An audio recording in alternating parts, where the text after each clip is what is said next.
Yo, sen nimaga sen hozir men Munisani san'atkor sifatida yaxshi ko'raman deyapsan. Nimaga 200lamachilik? Nimaga?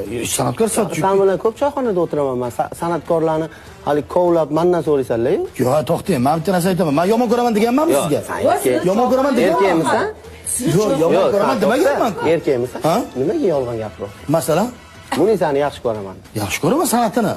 Qaysi san'atini? San'atkor sifatida qo'shiqlarini. Hop, san'at. Qo'shiqlarini dedim. San'at o'zi yoqmaydimi? San'at. Yo, men unaqa ma'noda San'at musiqa nima degani? qaramaganman. San'at. O'ziga qaramagan? Voy yondiribsizlar aka. Yo, bemalol yondirursa, men farqi yo'q. Haqiqatni bilaman. Yo'q. Bu qahramon akani chaqiraymi? Hop, bemalol. Necha marta siz choyxonada o'tirganda qaysiki san'atkor, sanam endi san'atkorlarni orasida yursan, o'zingcha san'atni tushunasan endi sen. Ha, o'zi boshqa ish qilaman, ha.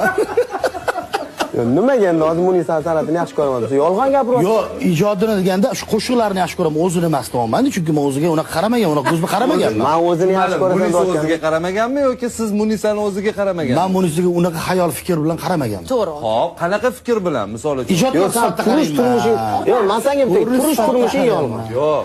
Masalan, Munisa menga ayol sifatida yoqishi uchun nima men albatta ajrashib kelishim kerakmi? Yo'q. Yo'q, sen Hop. yo'q, qanaqa masalan Munisaga Men tushunmayman hozir Munisa menga yoqish yoqmasligi nima muammoni yechadi, bu birinchi savolim. Ikkinchi savolim sizga. Sen yolg'on gapirasiz, turmushing xato yolg'on deb. Qanaqa yolg'on? Bilasiz, Siz qanaqa fatvo beraverasiz yolg'on deb. fatvo. Qanaqa yolg'on gapiraman? Alloh bilib turibdi. Men bir kuni mashina keltirib Bo'ldi. Men biromatda Munisani yomonlamagan bo'lsam. Yo'q, prичем Munisa? Men вообще san'atkorlardan gapiryapman. San'atkorlardan men taniydigan san'atkorlarni sanab berishim mumkin xolos. Yo'q, qizuma sunar. Hozir Munisa haqida gap ketyapti. Hop, birinchidan nimani hal qiladi degan savolingizga men javob beraman. Savolingizga ikkinchisi menga bog'liq emas edi. Xo'p. Birinchidan bitta narsani hal qilib beradi. Siz aslida nimani xohlayotganingiz, qalban kimni haqiqatda yaxshi ko'rasiz yoki yaxshi ko'rmaysiz? Shu savolga javob beradi, bo'ldi. Xo'p. Bo'ldi. Men javob berdim savolimga. Siz savolingizga javob berdim. Xo'p. Hop. Faqat siz endi o'zingizni ichingizda определиться qilib oling, aniqlashtirib oling. Siz Munisani yoqtirasizmi yoki yoqtirmaysizmi? O'zingizcha o'tira olaman bu yerda. Yo'q. Tamam, ko'rsatib turgan. Yo'q, Munisani yoqtirasizmi, yoqtirmaysizmi degan savolni to'g'rilab beringlar. Ijodinimi, o'zinimi? O'zini ham, ijodini ham.